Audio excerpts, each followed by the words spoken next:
I push that out and boom, I gotcha. Whoa.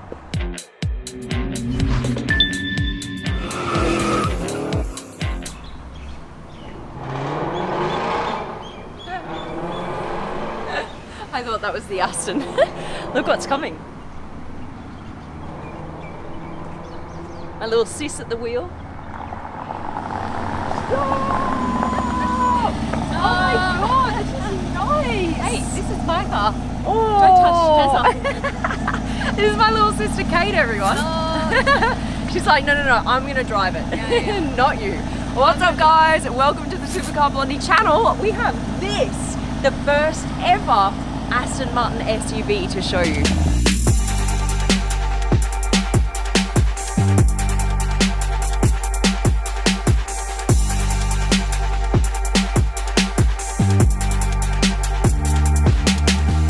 This SUV is called the DBS. Okay, so it actually follows the footsteps of, for example, the Rolls-Royce Cullinan. You've got the Bentley Bentayga, you have the Maserati Levante, and you have the Lamborghini Urus. Then you have this, the DBX, the latest luxury SUV, and the first ever SUV produced by Aston Martin. Now this, I love the color. I cannot look past the color. I was not expecting this car to actually look this good, and I think in part I'm very impressed because of this color. This is almost like a iridescent blue, purple, silver, solar-ish color, which is actually called solar satin bronze. That is everything in my opinion. I love this color, and just wait until you see the color of the interior. Love, love, love. Let me talk to you a little bit about what makes this SUV different from all the other luxury SUVs on the market.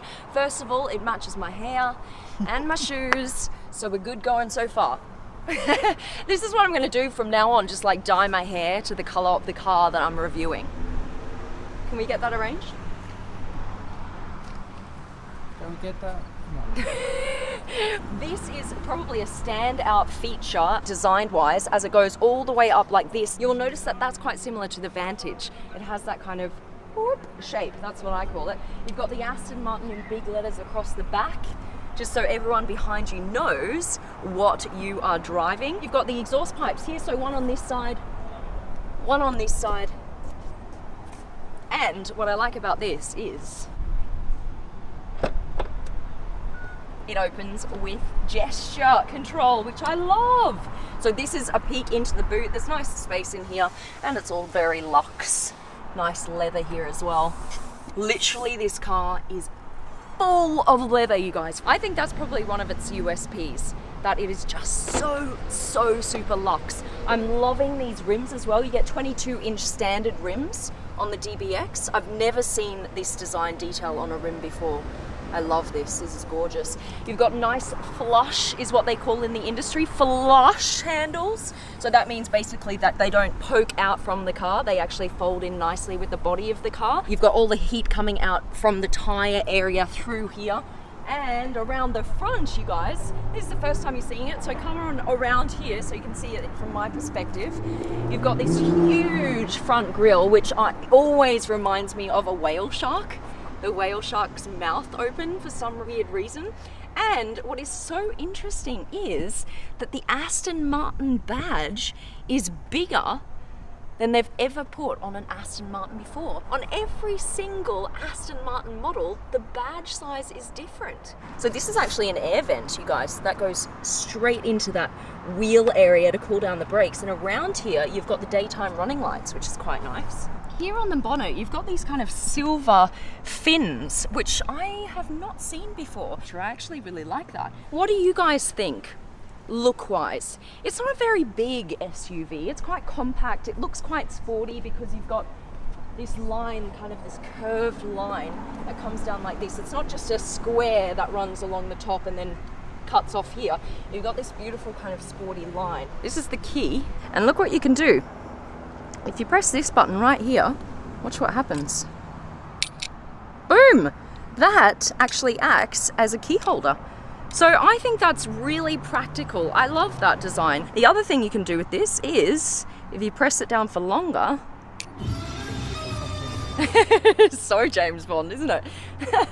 It's your spare key that's hidden nicely away, so you can pop that back in. Imagine if this was actually like a little needle with poison in the end, and that could be my little James Bond moment.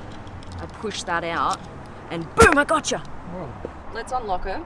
You have to push in the front and pull out, and actually I don't like that handle at all. I think it's super impractical. I'm not a massive fan. So you can see this very slightly, is it has this very slight butterfly wing door effect where it doesn't come out just straight.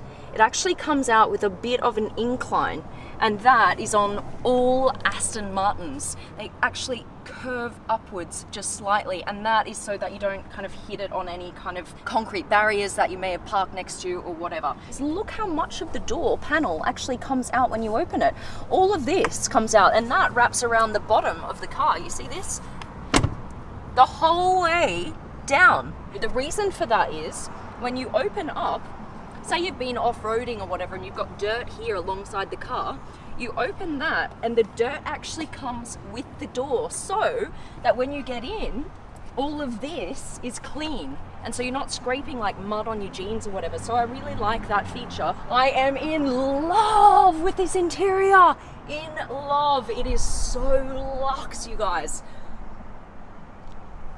The first thing I notice is leather absolutely everywhere, everywhere, everywhere you look there is leather. Look, even the handles, you guys, these handles, leather. Instead of something like metal or plastic, you've got leather handles. Literally everywhere you look, you have leather. And that is what I love. Every time I get into an Aston Martin, it feels so luxe, you guys. I love this material here. It's like woven bronze. Beautiful. I've only seen it in woven steel before, but not this bronzy color, which I absolutely love. It contrasts so beautifully with the leather. You've even got leather over the speakers. That would usually be cut off in some kind of, you know, chrome or steel, but it's all leather. All of this as well. You've got the nice little Aston Martin DBS sign as you step in. This key slots in here, but it doesn't really slot. They've made a key holder, but the key doesn't fit properly. What I would love is if they did the same thing as you have on the Vanquish, for example. You actually slot the key into the start-stop area. There's like a little slot there, and then you push to start the car. That would have been cool, I reckon. Here.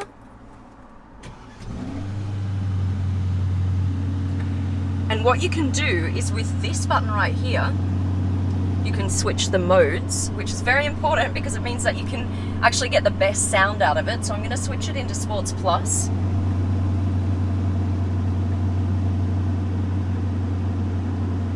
Sports Plus. And now let's hear whether it sounds like an Aston Martin should.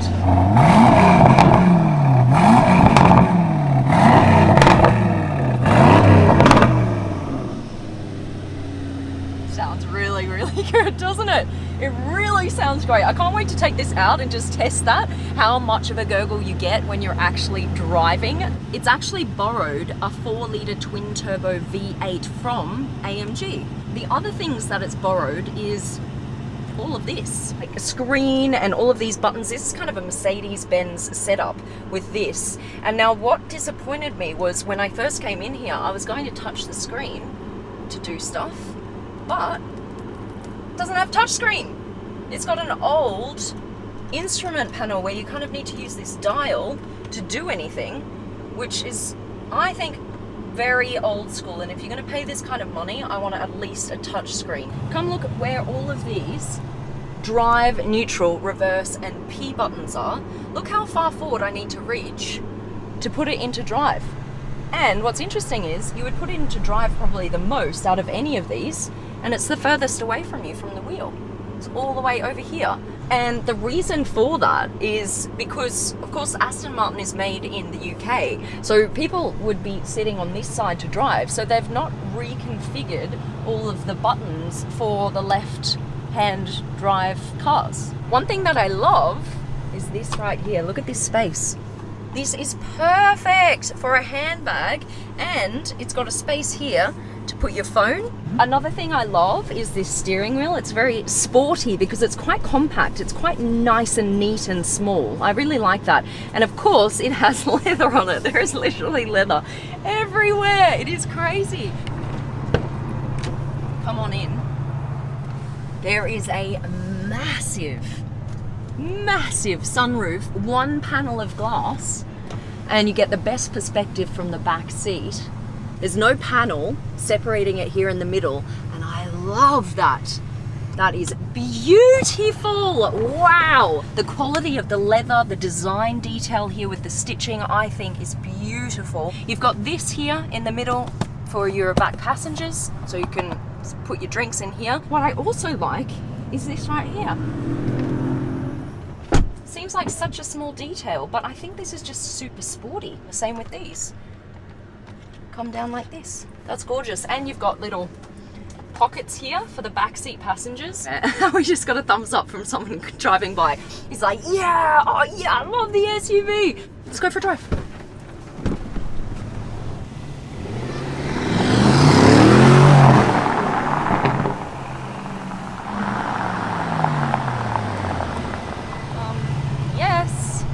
That is zippy! Holy moly, I did not expect that. It feels faster than what it says it is, 0 to 104.5 seconds. That took off. You can feel that it's a rear wheel drive though, because it's not as grippy as I would like. At the beginning I was like, whoa, okay, hang on a minute. This is crazy, get in.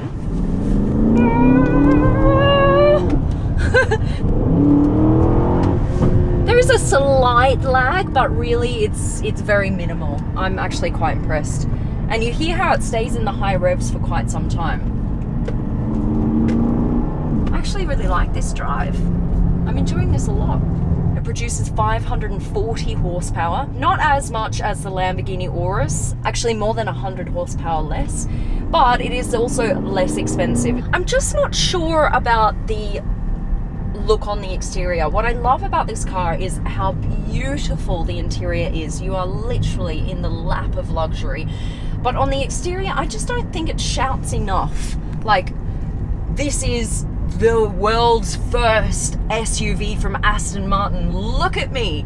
I don't get that vibe from it. It's a little bit more understated, which is fine. Actually, that's probably what they're going for. What's cool is if you press the home button here and you go to your options, look at what car is displayed. That's the DB5, you guys. It's not the DBX. And that's kind of a nod to Aston Martin's history. James Bond. Alright guys, I hope you liked the vid. Please subscribe to the channel. We've just hit 5 million subscribers. That has blown my mind. You guys rock. You mean the world to me. Honestly, you really do. Thank you so much for watching. And join the fam if you haven't yet. Hit the subscribe button. And if you have subscribed, hit the notifications button. You do not want to be the last to see one of these incredible cars that I'm reviewing. All right, guys, I think I'm out. I'm gonna go have a bit of fun with this car. Love you. Bye.